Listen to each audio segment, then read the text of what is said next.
La dejé por miedo a perderme la vida, y perdí lo único real que tenía. No sé bien qué me impulsa a escribir todo esto, tal vez la necesidad de soltar lo que llevo por dentro, o el intento de entenderme. No espero que todos me comprendan, ni estoy buscando compasión.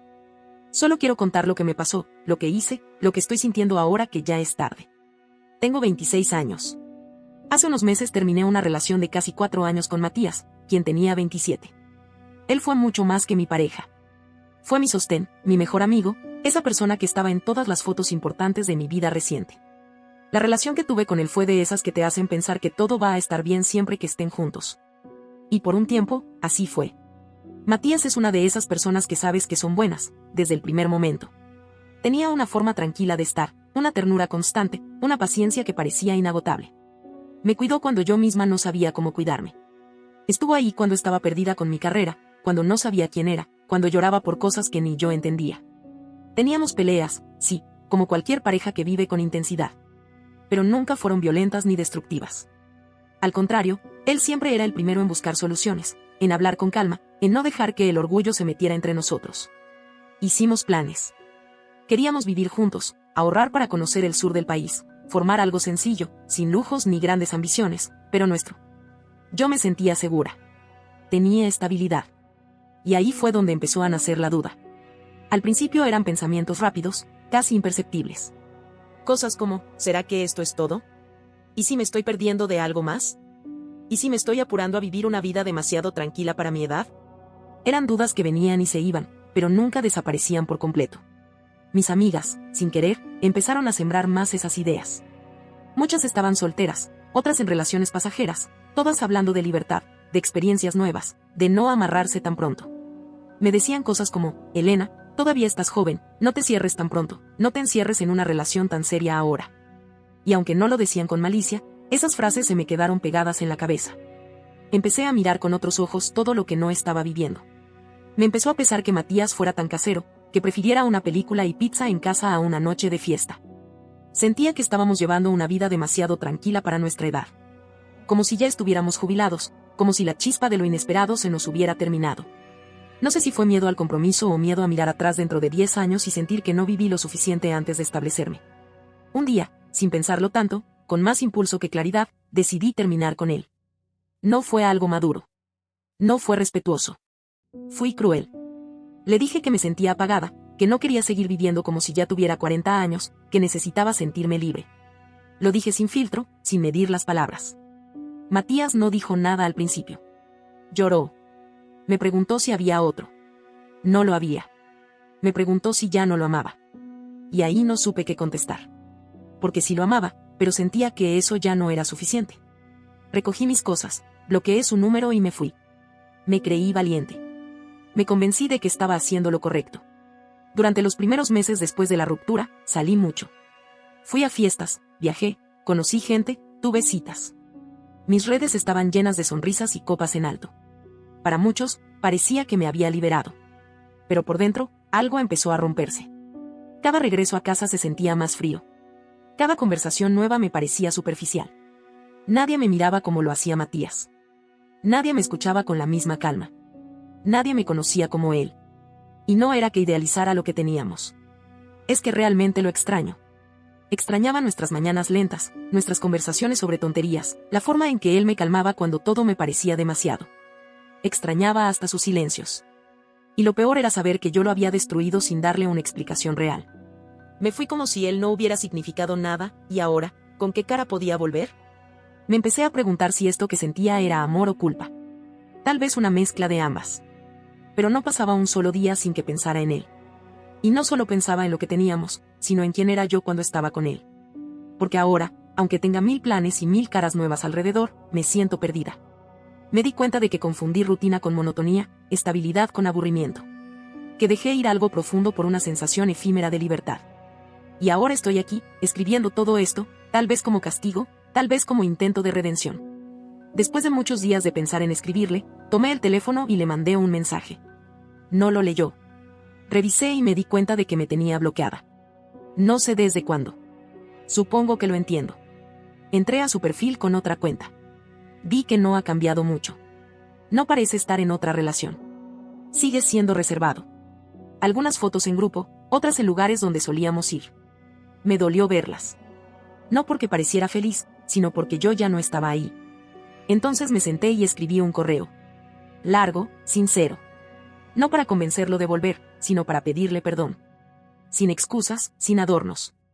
Le dije lo que sentía ahora, cuánto lo pensaba, cuánto me dolía haberlo lastimado. No supe si lo leyó. No tuve respuesta. No me debe nada. No espero nada. Pero lo pienso todos los días. Y ese pensamiento no me deja tranquila. Después de ese mensaje sin respuesta, pasé varios días sintiéndome aún más vacía. Me repetía que al menos había intentado disculparme, pero la verdad es que no podía dejar de pensar en Matías. Me preguntaba si me odiaba, si todavía pensaba en mí, si había sentido algo al leer, si es que leyó el correo que le envié. En medio de ese remolino de pensamientos, empecé a escribirle una carta. No un correo, no un mensaje de texto. Una carta de verdad, con papel y tinta. Sentí que necesitaba decirle todo lo que llevaba por dentro sin depender de si podía o no enviarla. Escribirla me ayudó a ordenar mis ideas, a entender por fin que lo que sentía no era solo culpa, era una tristeza profunda por haber perdido algo valioso por una idea equivocada de libertad. Durante días la leí y la reescribí. No sabía si se la mandaría algún día, pero necesitaba tenerla. Como si guardar esas palabras me diera un poco de paz, aunque fuera momentánea. Y entonces pasó algo que no esperaba. Una coincidencia, una de esas que parecen puestas a propósito por la vida para darte una oportunidad, o para recordarte lo que perdiste. Fui a tomar un café con una compañera del trabajo, un lugar pequeño al que no solía ir. Apenas entramos, lo vi. Matías estaba en una mesa, con su laptop y unos audífonos. Lo reconocí de inmediato, aunque llevaba meses sin verlo. Todo en mí se detuvo. El corazón, el aire, los pensamientos. Me quedé ahí, sin saber si salir corriendo o acercarme. Mi compañera notó que me puse pálida, y cuando le dije quién era, me preguntó si quería irnos. Pero sentí que no podía dejar pasar ese momento. Que era ahora o nunca. Me acerqué. Le toqué el hombro con suavidad. Cuando volteó, sus ojos se quedaron fijos en los míos. Se sacó los audífonos lentamente y dijo mi nombre, como si le costara creer que era yo. Yo apenas logré decir hola, y con voz temblorosa le pedí un minuto para hablar. Me miró en silencio por unos segundos y, con cierta desconfianza, aceptó. Caminamos a una placita cercana, sin hablar. Yo apenas podía caminar sin que me temblaran las piernas. Tenía la carta en el bolso. La saqué, un poco arrugada por tanto sacarla y guardarla, y empecé a leerla. Las palabras me salían entrecortadas. Le hablé de todo, del arrepentimiento, del vacío, del error que había cometido. Le dije que lo extrañaba, que no había un solo día en que no pensara en él, que lo dejé sin saber lo que realmente quería. Que me perdí buscando algo que ya tenía con él y no supe valorarlo. Lloré. No pude evitarlo. Mis manos temblaban. Cuando terminé de leer, lo miré. Él no dijo nada al principio. Bajó la mirada. Parecía respirar hondo. Luego, con una voz baja pero firme, me dijo, no, gracias. Ya no quiero nada contigo. Fue como si el mundo se apagara. Me costó reaccionar. No entendía cómo podía sonar tan frío, aunque sabía que tenía todo el derecho. Matías, por favor, le dije. Solo quiero que me escuches. De verdad lo siento. Sé que no tengo derecho a pedirte nada, pero... Él me interrumpió. Su voz sonaba temblorosa, como si estuviera conteniéndose. Tú no sabes lo que me hiciste, dijo. No tienes idea de cómo me dolió. Me dejaste hecho pedazos. Como si yo no valiera nada. Como si nuestra historia no hubiera significado nada. Y luego dijo algo que me atravesó como una puñalada, y ahora vienes, después de haber estado con quien quisiste, como si eso no importara. Me quedé sin aire. Era la primera vez que lo oía hablar con tanta rabia. No supe cómo reaccionar. ¿De verdad piensas que estuve con muchos?, le pregunté. No fue así, Matías. Yo solo me perdí. Estaba confundida. Traté de llenar el vacío con distracciones. Pero no fue como tú piensas. Él me miró con una mezcla de dolor y decepción. No me importa si fue 1 o 20, respondió. Lo que importa es que me dejaste por una fantasía. Me cambiaste por algo que ni tú sabías si querías. Y ahora vienes con lágrimas y una carta, creyendo que eso es suficiente. Pero no lo es. Intenté decirle que lo amaba, que me había dado cuenta demasiado tarde. Él negó con la cabeza. No me amabas, dijo. Amabas como te hacía sentir. Pero cuando dejaste de sentirte especial, te fuiste. Eso no es amor. No supe qué más decir. Me quedé callada, sintiendo como se me partía el alma. Él se levantó, Me miró por última vez y me dijo, de verdad espero que encuentres lo que estás buscando. Pero ya no me busques. Y se fue. Me dejó sentada ahí, con la carta arrugada en las manos, sin poder moverme. Sentí un dolor tan profundo que no sabía cómo contenerlo. Como si de pronto todo el aire del mundo hubiera desaparecido. No sé cuánto tiempo estuve ahí, sentada en esa banca, con la carta hecha un puño entre mis dedos y los ojos llenos de lágrimas. Era como si el cuerpo no me respondiera. Como si de pronto me hubiera quedado vacía, rota por dentro. No fue solo la tristeza. Fue también la vergüenza. La certeza de que me lo había buscado. Que todo lo que estaba sintiendo en ese momento era consecuencia directa de mis actos. Y eso dolía más que cualquier rechazo. Volví a casa arrastrando los pies. Esa noche no dormí. Me la pasé repasando cada palabra que Matías había dicho, cada gesto, cada mirada. Era como revivir la ruptura una y otra vez, pero esta vez sin la posibilidad de hacer algo diferente. Pasaron varios días. Intenté seguir con mi rutina, con el trabajo, con la vida. Pero todo me pesaba. Me sentía desconectada, como si estuviera flotando por encima de mi propia existencia. Pensé muchas veces en dejarlo ir, en aceptar que ya había hecho demasiado, que insistir era inútil y egoísta. Pero no podía. Había algo dentro de mí que se resistía. Una parte que aún creía que, si lograba hablar con él de nuevo, si podía explicarme mejor, tal vez habría una mínima posibilidad de que las cosas pudieran cambiar. Así que lo busqué. Esta vez sí fue deliberado. Sabía que los viernes salía de su oficina a las 5:30 de la tarde. Me fui hasta allá, estacioné el carro unas cuadras antes y esperé. Me sentía como una sombra. Estaba nerviosa, ansiosa, pero convencida de que necesitaba hacerlo. Lo vi salir.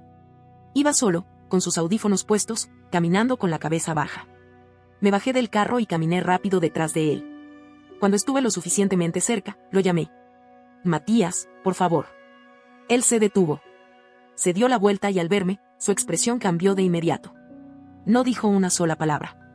Giró de nuevo y siguió caminando hacia su coche. Matías, solo escúchame. Por favor, insistí, apurando el paso para alcanzarlo. Él se subió al carro, cerró la puerta con seguro y encendió el motor. Me acerqué corriendo, puse las manos sobre la ventanilla. Golpeé suavemente el vidrio, con desesperación. Solo quiero hablar, dije, apenas pudiendo controlar el llanto. No vengo a hacerte daño, te lo juro. Él bajó el vidrio unos centímetros. Ni siquiera me miró cuando dijo. Elena, no. Ya basta. Déjame en paz. Solo necesito explicarte. Apártate, me interrumpió, con un tono más alto. Voy a arrancar. Y no sé qué me pasó. Fue como si algo dentro de mí se rompiera del todo. Me puse delante del carro, bloqueándole el paso. Las lágrimas me corrían por la cara, y sentía que me estaba desarmando frente a él. No puedes irte así, dije. No me dejes así, por favor. Sentí que no estaba siendo racional. Que ya no tenía control sobre lo que hacía. Estaba dominada por la desesperación, por la necesidad de arreglar algo que claramente ya no tenía arreglo. Intenté abrir la puerta del copiloto.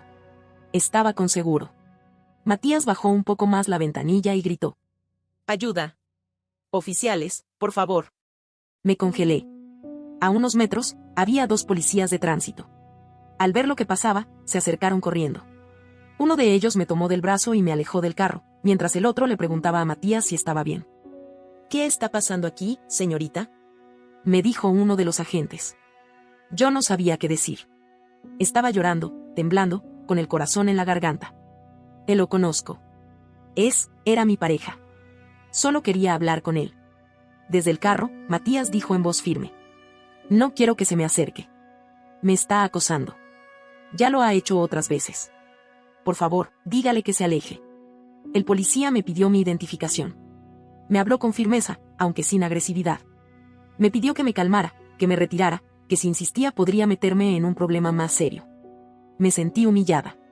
Expuesta. Había gente mirando. Un par de empleados de oficinas cercanas, personas que pasaban por la acera. Me miraban como si estuviera loca, como si fuera una mujer fuera de control. Y tal vez lo estaba.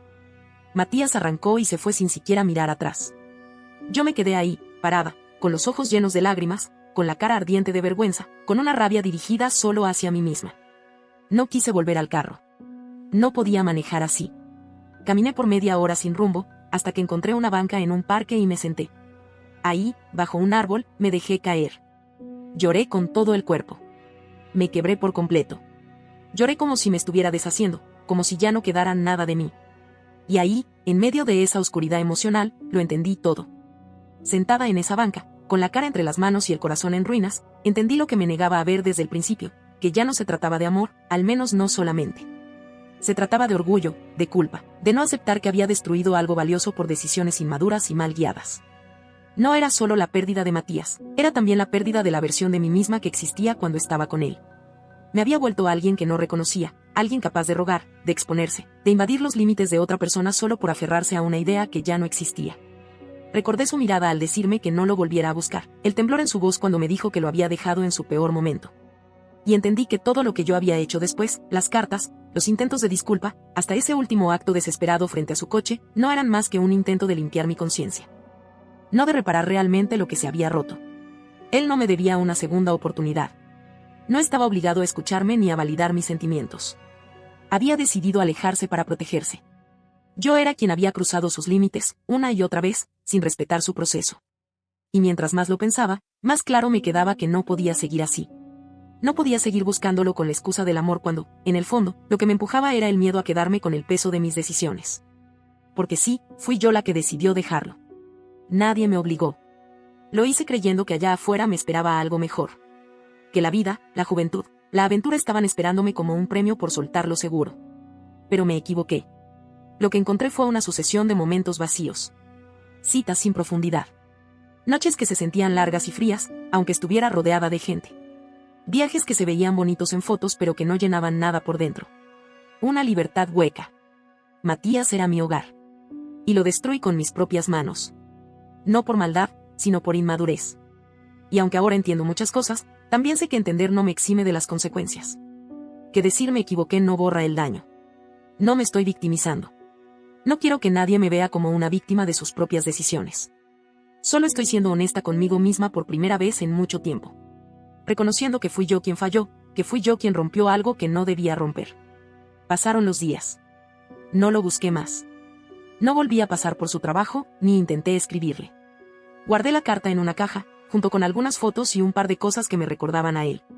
No para olvidar, sino para dejar descansar esa parte de mi vida. Empecé a ir a terapia. No fue fácil, pero sabía que tenía que entender por qué tomé las decisiones que tomé. Qué era lo que buscaba desesperadamente afuera, y por qué no fui capaz de valorar lo que tenía enfrente. Al principio me costaba mucho hablar. Me sentía culpable, avergonzada. Pero poco a poco empecé a entender que todo venía de un vacío que llevaba mucho antes de conocer a Matías. Un vacío que creí que él podía llenar, y que cuando no lo logró, lo culpé sin darme cuenta. Y es que él no falló. Él fue constante, paciente, amoroso. Fui yo la que no supo qué hacer con tanto cariño, con tanta calma. Me asustó sentir que todo estaba en orden. Me asustó no tener drama, no tener caos. Me confundí. Confundí estabilidad con rutina. Amor con comodidad. Y cuando llegó la presión de afuera, cuando mis amigas hablaban de libertad, de vida, de experiencias, pensé que me estaba perdiendo de algo. Que debía salir a buscarlo. Pero ahora entiendo que la vida no es una lista de cosas por hacer antes de amar de verdad. Que no hay una edad perfecta para establecerse ni una fórmula para encontrar el equilibrio. Que a veces, lo más valioso llega cuando menos lo esperas, y si no sabes verlo, lo dejas ir. Y eso hice yo. Dejar ir a Matías. Creyendo que algún día podría volver. Que si me arrepentía, bastaría con una disculpa. Pero no. Hay heridas que no sanan con palabras. Y hay puertas que, cuando se cierran, no vuelven a abrirse. He llorado mucho por esto. He tenido días en los que no quiero salir de la cama. En los que me repito una y otra vez que todo podría haber sido distinto. Pero también sé que no puedo quedarme atrapada en ese pensamiento. Que debo seguir. No sé qué será de mí en los próximos meses. No sé si algún día Matías volverá a aparecer, o si lo soñaré por el resto de mi vida sin volver a verlo. Lo único que sé es que ahora estoy intentando reconstruirme. Sin él, pero con la lección que me dejó. No sé si alguien seguirá leyendo esto, pero necesitaba escribirlo. Más que nada, para cerrar. Para ponerle un punto final, aunque sea simbólico, a todo esto que me ha desgarrado por dentro desde hace meses. Desde aquel último encuentro con Matías, no he vuelto a tener contacto con él. No porque no lo haya pensado. Claro que sí. A veces, mientras me tomo un café o cuando paso por alguna calle donde solíamos caminar, me dan ganas de agarrar el teléfono, de escribirle algo breve, solo para saber cómo está. Pero me contengo. No porque no lo ame, sino porque ahora entiendo que no todo amor merece insistencia. A veces, el verdadero amor es saber soltar. Respetar el espacio que el otro necesita para sanar, aunque eso signifique desaparecer por completo de su vida. Me ha costado entenderlo. Me ha costado aceptar que ya no hay un nosotros. Que ese capítulo terminó. Y no terminó de forma poética ni en buenos términos. Terminó con dolor, con lágrimas, con heridas abiertas. Terminó con un no me busques más que todavía resuena en mi pecho cada vez que me acuerdo de él. He pensado mucho en qué me llevó a hacer todo lo que hice. En qué parte de mi historia personal me volví tan insegura, tan influenciable. ¿Por qué sentí que estaba desperdiciando mi juventud, cuando en realidad estaba compartiéndola con alguien que me amaba de verdad? Y creo que la respuesta no es sencilla. Hay una parte de mí que siempre ha tenido miedo a quedarse quieta. Que ha sentido que si no está probando cosas nuevas, entonces está fallando. Como si la vida fuera una carrera contra el tiempo y cada año sin una experiencia nueva fuera una pérdida. Matías representaba lo opuesto a eso. Representaba lo constante, lo firme, lo seguro. Y yo confundí eso con conformismo, cuando en realidad era amor en su forma más estable. Me di cuenta demasiado tarde. Hoy, estoy trabajando en mí. Estoy yendo a terapia, estoy tratando de reconstruirme con honestidad. Sin máscaras. No para recuperarlo a él, porque ya no tengo esa esperanza, sino para dejar de vivir atrapada en esta culpa que me consume. No sé si algún día podré perdonarme del todo. Pero quiero al menos intentar aprender. Porque si no aprendo de esto, entonces todo este dolor no habrá servido para nada. He dejado de idealizar el pasado. Ya no pienso en Matías como la solución a mi vacío. Lo pienso como lo que fue, una persona buena que me quiso de verdad y a quien yo fallé. Y aunque me duela aceptarlo, tengo que hacerlo. Él tiene derecho a seguir su vida. A enamorarse de alguien más. A ser feliz sin que yo aparezca a removerle el pasado. Y yo tengo la obligación de respetarlo. De dejarlo en paz, aunque por dentro me esté partiendo. Esta será la última vez que escriba sobre él. No porque lo haya superado por completo, sino porque quiero dejar de alimentar esta herida. Quiero dejar de escribirle al aire, esperando respuestas que nunca van a llegar. A veces, lo miro en mis recuerdos y sonrío. No porque no me duela, sino porque aprendí que hay amores que, aunque no duren para siempre, te enseñan quién eres cuando eres amado de verdad. Matías me enseñó eso. Me enseñó lo que era ser vista, escuchada, cuidada. Me enseñó a amar sin ruidos, sin necesidad de exhibir nada. Y yo no supe estar a la altura. No entonces. Quizá ahora tampoco. Pero al menos, estoy intentando ser mejor. Si algún día llega a leer esto, cosa que dudo, o si por alguna razón el universo le susurra que alguien en algún lugar se arrepiente de haberlo perdido, solo quiero que sepa que lo siento. De verdad. Y que gracias. Porque aunque no haya terminado bien, lo que vivimos fue real. Y eso, al menos, nadie me lo puede quitar. Ahora es momento de seguir. Con cicatrices, con errores a cuestas, pero también con una intención sincera de no volver a fallar así. Gracias por leer. Por escuchar en silencio a alguien que solo necesitaba vaciarse. No olvides dejar tu opinión en los comentarios, dejar tu like y compartir este video.